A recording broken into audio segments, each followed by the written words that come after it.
आज गणतंत्र दिवस परेड की जो इंतजार अब प्रतीक्षा की घड़ियां हैं उसमें हम आपको बता रहे हैं कि आज विशेष रूप से आपको क्या क्या नया देखने के लिए मिलेगा। आज वो कौन सी चीजें होंगी जो इससे पहले परेड में देखा नहीं गया। तो सबसे पहली बात तो ये समझ लीजिए कि ये पहली बार ऐसा हो रहा है कि एक सेरेमोनियल परेड नहीं बल्कि एक युद्धक, एक ऐसा परेड जहां पर आपको ये एहसास होगा कि भारतीय जो सेनाएं हैं वो मोर्चे के लिए बढ़ रही हैं, वो युद्ध के लिए बढ़ रही हैं। ये कठिन भाषा में कहा जाए इसे तो बहुत सारे इसके टर्म हो सकते हैं, लेकिन सरल भाषा में अगर आप इसे समझने की कोशिश करें तो युद्ध भूमि में जैसा आप भारत की सेनाओं को देखेंगे उस रूप में आज आप कर्तव्य पथ पर देख पाएंगे। इसमें भैरव बटालियन की एक टुकड़ी आज मार्चिंग दस्ते के रूप में आपको दिखेगी, जो जय भैरव जय भारत के जयकार के साथ, जय घोष के साथ आगे बढ़ते हैं। इसके साथ ही जब यहाँ पर ब्रह्मोस मिसाइल के साथ साथ डीआरडीओ की वो हाइपरसोनिक मिसाइल दिखाई जाएगी तो दुनिया उस दम को देखेगी, उसे महसूस करेगी। नीचे सेना की टुकड़ियां आसमान से गुजरती हुई, वो फ्लाई पास्ट जिसमें एक हुंकार होगा, एक ललकार होगी। आपको लद्दाख की हम तस्वीरें दिखाते हैं जहां पर बहुत ऊंची चोटियों पर हमारे सैनिक दिन रात ड्यूटी करते हैं, और लद्दाख की जो तस्वीर हम आपको दिखा रहे हैं वहां पर सीमाओं के प्रहरियों को गणतंत्र दिवस के उत्सव को मनाते हुए आप देख सकते हैं।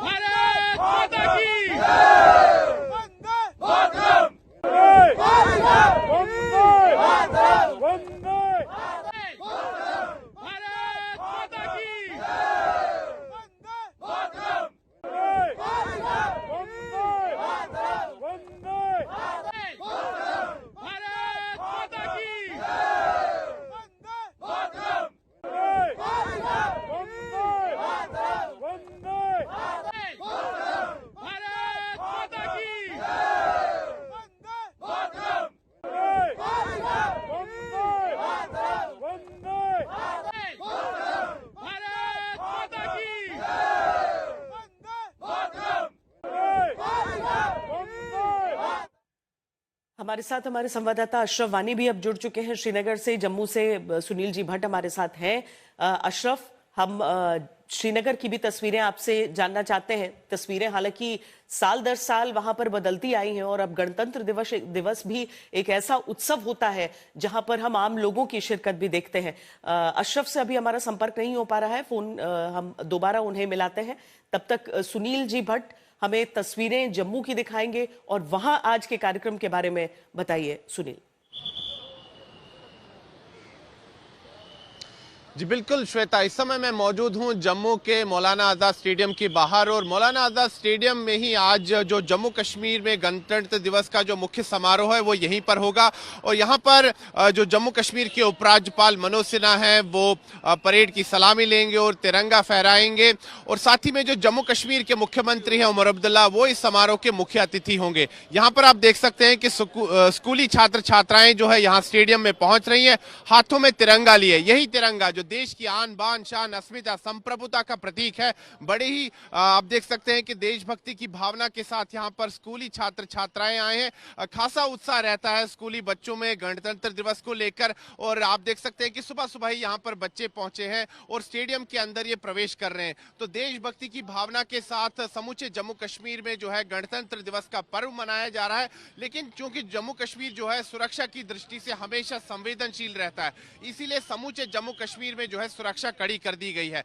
यहां पर अगर हम बात करें मौलाना आजाद स्टेडियम की, तो मौलाना आजाद स्टेडियम के बाहर भी आप देख सकते हैं कि चाहे जम्मू कश्मीर पुलिस हो, अर्धसैनिक बल हो, भारतीय सेना हो, यहां पर जो है तैनात है, और यह प्राथमिकता यही है कि यहां पर सुरक्षा कड़ी रहे और कोई अप्रिय घटना ना घटित हो। यहां पर बख्तरबंद गाड़ियां भी लगी हैं, सीसीटीवी कैमरास भी लगे हैं। मैं कैमरा पर्सन से कहूंगा आपको तस्वीरें दिखाई। ये देखिए सीसीटीवी कैमरास जो है हाई डेफिनेशन सीसीटीवी कैमरास लगे हैं जो बिल्कुल 360 डिग्री घूम सकते हैं। और यहाँ मॉनिटरिंग रूम्स है जहां पर पूरी फुटेज देखी जाती है, रियल टाइम फुटेज देखी जाती है।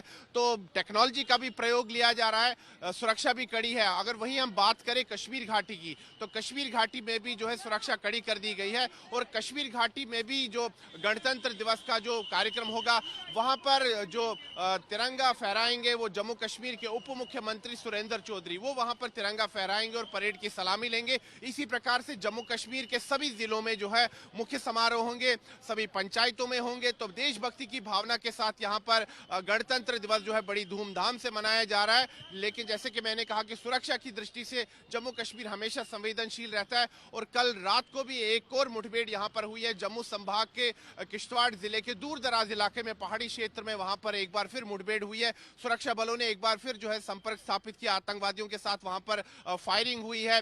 और आज सुबह से भी वहां पर एक बार फिर से सर्च ऑपरेशन चल रहा है। वहीं दूसरी तरफ कल देर रात को भारत पाकिस्तान अंतर्राष्ट्रीय सीमा के पास सांबा जिले में जो है एक पाकिस्तानी घुसपैठिया जो है घुसपैठ करने का दुस्साहस कर रहा था। तो बीएसएफ के जवान जो अलर्ट मोड पे थे, उन्होंने कई बार उसे चेताया, उसे वार्निंग दी, लेकिन उसने उसे नजरअंदाज किया और बीएसएफ के जवानों को वहां पर फायरिंग करनी पड़ी और जो घुसपैठिया था उसको वहीं पर ढेर कर दिया गया। वहां पर भी तलाशी अभियान चल रहा है। और साथ ही में श्वेता बता दूं कि कठुआ जिले में ड्रोन की हरकत भी देखी गई है, क्योंकि ड्रोन एक बहुत बड़ी चुनौती साबित हो रहा है। तो ड्रोन की हरकत भी देखी गई, तो वहां पर भी चौकस सुरक्षा बलों ने तुरंत जवाबी कार्रवाई की और अभी भी वहां पर तलाशी अभियान चल रहा है। तो आप समझ सकते हैं कि सुरक्षा की दृष्टि से काफी संवेदनशील है, क्योंकि आज गणतंत्र दिवस है। खुफिया एजेंसियों की तरफ से भी रिपोर्ट, लेकिन इसके साथ ही उस सुरक्षा के लिए भी मुस्तैद है सब, और साथ ही वो समारोह भी अब शुरू हो रहा है वहां पर। अशरफ वानी भी हमारे साथ अब जुड़ गए हैं। अशरफ, वहां की भी तस्वीरें दिखाएं, बताएं वहां आज क्या आयोजन है और किस तरह के वो थ्रेट्स हैं जिसके बीच हमारी सिक्योरिटी फोर्सेस ऑपरेट कर रहे हैं। बिल्कुल श्वेता, दरअसल मैं इस वक्त श्रीनगर के ऐतिहासिक लाल चौक में खड़ा हूं। आप तस्वीरों में देख सकते हैं ये लाल चौक जो है इसकी पहचान 2019 के बाद ही बदल गई थी। यहाँ पर 0 डिग्री के तापमान के बीच भी जो है सैकड़ों लोग जमा हो गए हैं। सुबह सवेरे 7 बजे से ही हम देख रहे थे न सिर्फ कश्मीर के लोग बल्कि देश के अलग अलग हिस्सों से, चाहे पर्यटक हों या कई सारे लोगों से हमारी बात हुई जो मात्र यहाँ पर ये जो गणतंत्र दिवस समारोह है इसको मनाने के लिए यहाँ पर पहुंचे हैं। तो काफ़ी सुरक्षा के जो है चाक चौबंद इंतजाम हमेशा कश्मीर में रहते हैं, लेकिन कुछ बदलाव आया है। पहले लोग नहीं निकलते थे इस तरह के समारोह में, लेकिन अब जो है खुलकर लोग जो है इस तरह यहाँ पर स्वतंत्रता दिवस समारोह हो या गणतंत्र दिवस समारोह मनाने, कई सारे लोग यहाँ पर हैं जो देश के अलग अलग शहरों से मात्र लाल चौक श्रीनगर के, क्योंकि यहाँ पर प्रधानमंत्री ने 1992 में तब उन हालात में तिरंगा फहराया था और उस पल को याद करने के लिए और उसको दोहराने के लिए यहाँ पर देश के अलग अलग हिस्सों से लोग पहुंचे। आप अपना नाम बताइए। जी, दुष्यंत चौहान। कहाँ से आप आए? दिल्ली से। क्या वजह है 0 डिग्री तापमान में आज के दिन लाल चौक में? बस आज 26 जनवरी के अवसर पे हम लाल चौक स्पेशली इसी के लिए आए हैं दिल्ली से। शुभम चावला, दिल्ली से। तो यही था कि लाल चौक में गणतंत्र दिवस समारोह यही देखना था। ये बहुत अच्छा विनोद, दिल्ली से। और आप कहाँ से? दिल्ली से। तो ये श्वेता, क्योंकि आप भी 2 दिन पहले कश्मीर में ही थी, तो आपने पूरी तरह से देख लिया कि यहाँ पर क्या हाल है, चाहे सीमा हो या शहरी इलाके हो, लेकिन कहीं ना कहीं ये अलग पहचान अब जम्मू कश्मीर की दे रहा है। खासतौर से अगर हम श्रीनगर की बात करें, श्रीनगर के लाल चौक में जहाँ पर कुछ साल पहले जो है मात्र कुछ नहीं दिखता था, सिर्फ सुरक्षा बल के जवान, लेकिन अब उसके बीच इस तरह के महोत्सव गणतंत्र दिवस समारोह पे आम लोगों के साथ साथ वो भी 0 डिग्री तापमान में देश के अलग अलग हिस्सों से, चाहे वो पर्यटक हो या बाकी सारे लोग हों, वो भी जो है कहीं ना कहीं गणतंत्र दिवस का ये पर्व जो है श्रीनगर के लाल चौक में मनाने के लिए यहाँ पहुंचे हैं। कुछ देर बाद यहाँ पर एक बड़ा कार्यक्रम होगा। यहाँ आप देख रहे हैं लाल चौक क्लॉक टावर के पास, यहाँ पर जो है राष्ट्रीय गीत और जो देश के गीत हैं उसका एक समाचन होगा। उसके लिए स्टेज सज गया है, कुर्सियां लग गई है, लेकिन शायद वो कार्यक्रम जो है वो जब राष्ट्रीय ध्वज लहराया जाएगा श्रीनगर के बख्शी स्टेडियम में, जहां पर उप मुख्यमंत्री सुरेंद्र चौधरी मार्च पास्ट पे सलामी लेंगे। और उसके साथ साथ श्रीनगर के साथ साथ जितने भी ज़िले हैं, चाहे शोपियां हो, पुलवामा हो, बडगाम हो, कुपवाड़ा हो, कुलगाम हो, पुलवामा हो, हर ज़िले में, गांदरबल हो, वहाँ पर जो है इस तरह के जो है गणतंत्र दिवस समारोह के फंक्शंस होंगे और साथ ही साथ मार्च पास्ट होगा।